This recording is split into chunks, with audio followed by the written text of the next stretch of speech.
Where's the healthy, responsible adult archetype? And it's as if they just didn't ever give us that one because they didn't want us to become that one. So being a healthy adult, you can have fun. Oh, but it's so boring to be healthy. You need the drama in your life. No, you can give yourself the fun. You allow yourself to express yourself. You can take a day off and go running around in the country if that's what you want to do. Our ideas have been so conditioned that we can't be healthy. We can't be vibrant. Even all of the research, what comes up for me as I'm speaking, the fight against cancer. Why are we fighting against cancer? Yeah, be careful. We're on YouTube. Putting our energy into vibrant health.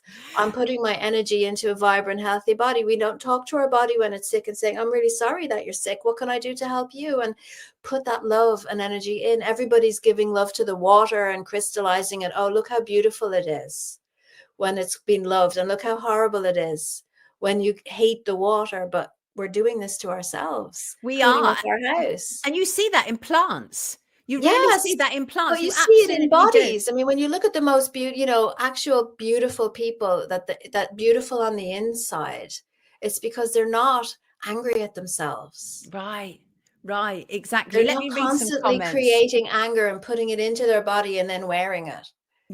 But also, we have to also be aware that when we're on that path, we are then also vulnerable to spiritual attack, aren't we?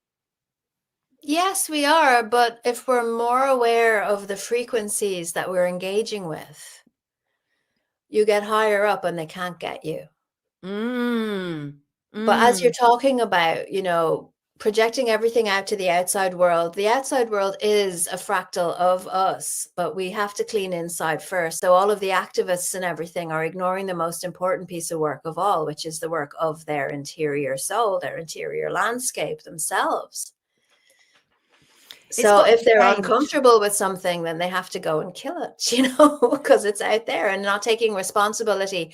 It all comes down to that being a sovereign person who is responsible for themselves and looks after themselves. And then together we look after each other, and we're much healthier that way. And we can start to build a beautiful world that we know we deserve, because we do.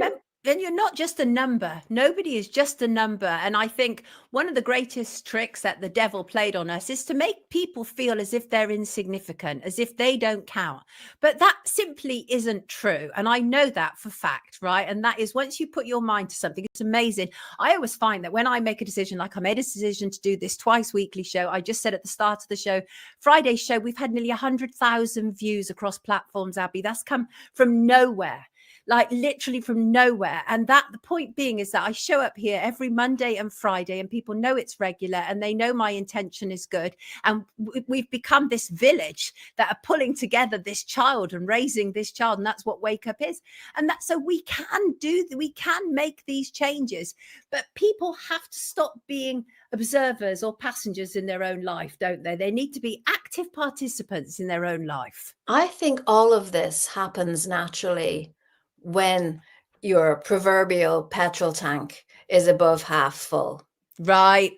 Oh, like a Maslow's hierarchy kind of situation. I just think that you have the energy to be able to say no to things, because there are consequences to saying no to things. And it's easier sometimes to just go along with it because you don't have the energy to deal with those consequences.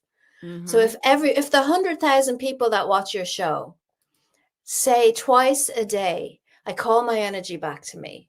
I call my energy back to me. That's all they do is I call my energy. We have these thoughts going on all day. Make that your thought.